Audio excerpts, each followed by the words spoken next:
একটা কথা এখন বলতে চাই, এটা আমার জীবন থেকে কথা। তবে অনেকে ভাববেন আসিফ হুজুর মনে যে শো অফ করছেন, ইটস নট লাইক দ্যাট। আমি বলতে চাই যে আমি অনেক বড় মুত্তাকি তা নই, তবে আল্লাহর ভয় আমার মাঝে একটু হলেও তো আছে, আছে না? আচ্ছা, আমি নিজে কিন্তু যুবক ভাইরা, মুরব্বী আব্বাজানরা, মায়েরা, বোনেরা, আমি কিন্তু মাত্র 3,000 টাকার চাকরি করতাম। যুবকরা আমার কথা মার প্যাচ একটু ভালো করে বুঝবা। আমার বাবার একটা বাইক ছিল, বাইকটা হচ্ছে 18 বাইক। নাম শুনছেন আপনারা? ডায়ান। তো ভাই এত ঝাংড়ি বাইক আমি জন্মেও দেখি নাই। স্টার্ট দিই, এখান থেকে যাই 1 কিলো গিয়ে আবার বন্ধ হয়ে যায়, ওখানে গিয়ে আবার এমনে ঝুকাই, তেল আছে তাও চলে না। তবুও কোন মতে ঠেলে ঠুলে চালাইছি কয়েক মাস যাবে। আচ্ছা, একটা পর্যায়ে গিয়ে এমন একটা অবস্থা হলো আমার পকেটের, যে তেল যে ভরবো বাইকে ওই টাকা আমার পকেটে নাই। তা আব্বাকে বললাম, আব্বা मैं माफी भी मांगता हूँ, दुआ भी मांगता हूँ, আমার দ্বারা এই বাইক আর চলবে না, তোমার বাইক তুমিই রাখো। তা আব্বা বললো, কি করব বাইকটা, আমার পায়ে তো ব্যথা, আমি তো হার্টের রোগী, এটা কি সেল করে দিব? বললাম বিক্রি করে দাও, আমি এটা বিক্রি করে সাইকেল কিনবো, সাইকেলের চাইতে ভালো হবে আমার জন্য।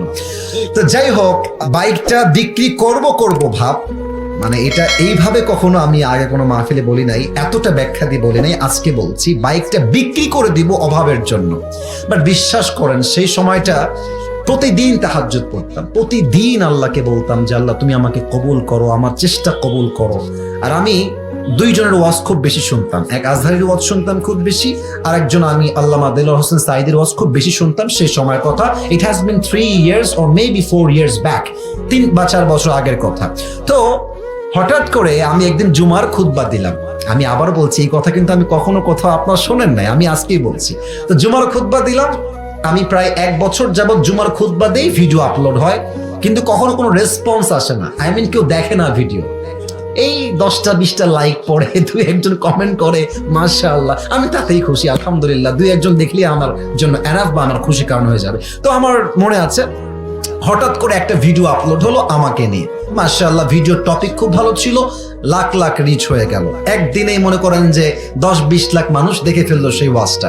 পরে মিডিয়ার থেকে আমাকে কল দেওয়া হলো যে আপনি জুমা পড়ান কোথায়, আমরা আপনার ভিডিও রেকর্ড করব। তো অনেক বড় একটা মিডিয়া আমাকে বললো যে আপনার ভিডিও একটা আপলোড দিব, আপনি ইনশাআল্লাহ অনেক দূর যাবেন, আপনার জন্য অনেক বেশি কাজ আসবে, আপনি কাজ করতে পারবেন আপনার দাওয়াতি ফিল্ডে। তো একটা মাহফিল করলাম, মাহফিলটা ছিল পাবনায়। মাহফিল ছিল কোথায়? পাবনায়। তো পাবনায় গেলাম, আমি হলাম 3 নাম্বার বক্তা, দ্বিতীয় বক্তা না, 3 নাম্বার। তো আমাকে যখন ওয়াজে দেওয়া হলো দ্বিতীয় বক্তা, খুবই রাগ, আমার টাইমটা তাকে কেন দেওয়া হচ্ছে, ওকে তো দিয়ে কাজ হবে না, ওকে নামান, একে দিয়ে কাজ হবে না। এটা 3 বছর আগের কথা, বেশি না, 3 বা 4 বছর আগের কথা। তো আমি ওয়াজ শুরু করলাম, কি বলবো, নিজের কথা বলছি না, বা এটা আল্লাহর রহমত বলতে পারেন। আমি আধা ঘন্টা ওয়াজ করেছি, প্রত্যেকটা যুবক, আমি নেমে গেছি, ওরা উঠে গেছে, মানে এই হুজুরকে আমরা ছাড়বো না। নেমে গেলাম, সেটা আপলোড হলো ইউটিউবে। হঠাৎ করে একদিন আমার বাসা ছিল রাজশাহীতে, রাজশাহীর আমাদের মেইন শহরে বাসা। আমার আব্বা জুমার খতিব এবং আমার আব্বা একটা মাদ্রাসার প্রিন্সিপাল। তো আমি বাইপাস দিয়ে যাচ্ছি বাইক নিয়ে, ভাই আমার কাছে কিছুই নাই, বিশ্বাস করে না আছে টাকা, আর আমার 2টা সাদা পাঞ্জাবি ছিল, আর আমি যেই জুমার খুতবা দিতাম, জুব্বা যে পরবো, জুব্বাও ছিল না ভালো।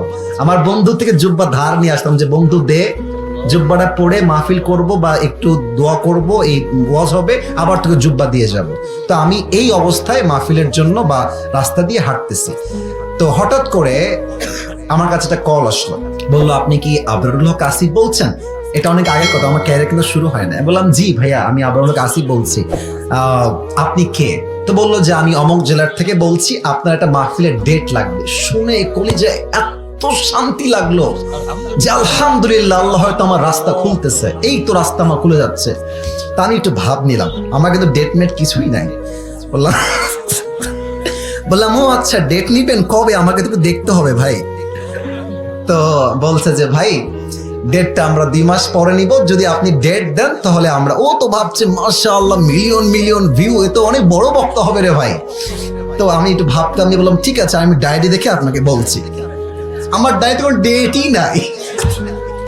তো যাই হোক, পরে সে বললো যে ভাই ডেট কি আছে, ডেট কি হবে? আমি নিজেই, আমার তো ডেট লাগবে রে ভাই। আমি কল দিয়ে বললাম ভাই হ্যাঁ অমুক তারিখের ডেট হতে পারে, আপনি ডেটটা নিবেন? তো বলছে অবশ্যই নিব। তো বলছে যে ভাই আপনার হাদিয়া কত? আমি তো জীবনে হাদিয়াই নিই না, হাদিয়া কত বলবো? এখন বলছি যে ভাইয়া হাদিয়া আসলে বলা যাবে না, আপনি বলেন যে আপনি আমাকে কত দিবেন। তো আমার বেতন কিন্তু ভাই মাত্র 3,000 টাকা, এবং 3,000 টাকা এত কম আমার জন্য, বাইকের তেল ভরতে আমার 3,000 টাকা শেষ হয়ে যায়, খাবো কি আর পরবো কি। তো আমার ভাই বলছে যে আপনি একটু বললে আমার জন্য খুব ভালো হয়। তো আমি বললাম যে আপনাদের গত বছরে কে আসছিল? বলছে আমাকে একজন বক্তা আসলো। কয় টাকা দিয়েছেন? বলছে 20,000 টাকা দিয়েছি। 20, মনে বলছি 20,000 টাকা, আর ওকে বলছি ভাই এটা কোনো টাকা হইলো?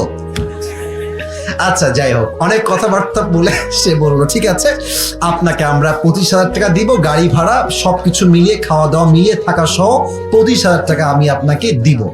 তো বললাম দিব বললেই তো হবে না ভাইজান, আপনাকে তাকে অ্যাডভান্স করতে হবে, না আমি প্রোগ্রামটা কনফার্ম মনে করব কেমন করে। তো বলছে ঠিক আছে ভাই, আপনি আপনার নাম্বারটা আমাকে দেন, আমি আপনাকে 5,000 টাকা অ্যাডভান্স করছি। আমি বললাম ইয়ার ইয়ে তো মেরি রাস্তা খুল গিয়া মাশাআল্লাহ। তো বলছে ঠিক আছে আমি আপনাকে দিচ্ছি, নাম্বারটা আমাকে পাঠান। তো নাম্বার দিলাম, 3 দিন কোনো খবর নাই। মনটা আবার খারাপ যে আল্লাহ ডেটটা কি তাহলে পাবোই না। তো 3 দিন পরে আবার আমার ভাই কল দিয়ে বলছে প্রিয় ভাই আপনাকে তো আমি টাকা দিব, বাট আমি টাকা তুলতে পারি নাই এলাকার থেকে, তাই টাকাটা দিতে পারি নাই।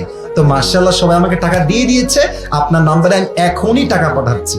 তো আমাকে ওই প্রথম মাহফিলের জন্য 5,000 টাকা অ্যাডভান্স দেওয়া হয়, এবং 5,000 টাকায় আমি আমার আব্বা আম্মাকে দিয়ে দিয়েছি। যাও তোমরা নাও। বিশ্বাস করেন ওই যে আমার জার্নি শুরু হলো, আল্লাহু আকবার, কি বলবো। এখন এমন একটা দিন নাই যেই দিন শত শত কল আসে না, আসিফ হুজুরকে লাগবে আপনাদের কি, আমাকে বলে 3 লাখ নিবেন, 2 লাখ নিবেন, 1.5 লাখ নিবেন, কত খালি বলেন না আপনাকে আমরা চাই। আপনি বলবেন হুজুর আপনি এত লম্বা স্টোরি কেন বললেন? 1 ঈমান, 2 হচ্ছে তাকওয়া। এই 2টা থাকলে বান্দার সফলতাকে আটকায় রাখতে পারে না, ঠিক কিনা বলে?